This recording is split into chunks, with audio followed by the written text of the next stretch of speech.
মার্কিন president Donald Trump তাকে প্রিয় বন্ধু বলে পরিচয় করিয়ে দেন। আবার সমালোচকদের কাছে তিনি বিশ্ব ফুটবলের সবচেয়ে বিতর্কিত প্রশাসকদের একজন। একসময় নিরীহ এক আইনজীবী হলেও আজ জিয়ান্নি ইনফান্তিনোই বিশ্ব ফুটবলের সবচেয়ে ক্ষমতাধর ব্যক্তি।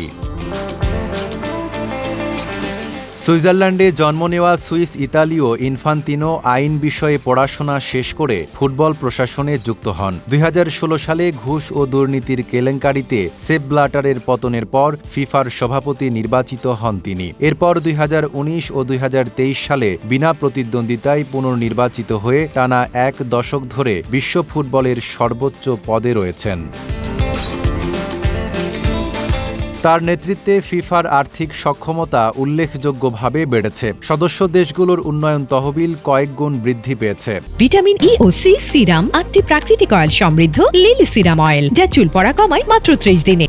৩২ দলের বিশ্বকাপকে ৪৮ দলে সম্প্রসারণও তার সবচেয়ে আলোচিত সিদ্ধান্তগুলোর একটি। আর বিশ্বজুড়ে ফুটবলের পরিধি বিস্তারে তিনি গুরুত্বপূর্ণ ভূমিকা রেখেছেন।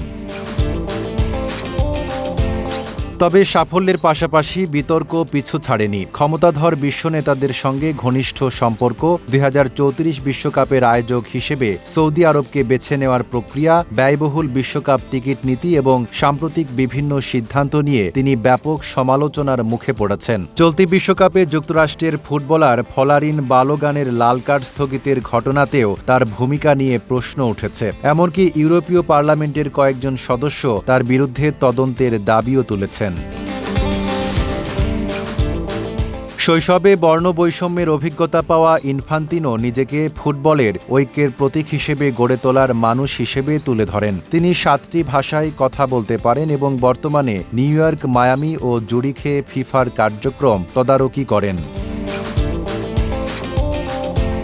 সমর্থকদের কাছে তিনি ফিফার আর্থিক ও সাংগঠনিক সংস্কারের স্থপতি, আর সমালোচকদের চোখে তিনি এমন এক ক্ষমতাধর প্রশাসক যিনি ফুটবলকে ক্রমেই রাজনৈতিক ও বাণিজ্যিক প্রভাবের কেন্দ্রে নিয়ে গেছেন। ফলে এক দশক পরও জিয়ান্নি ইনফান্তিনো বিশ্ব ফুটবলের সবচেয়ে আলোচিত এবং বিতর্কিত নামগুলোর একটি।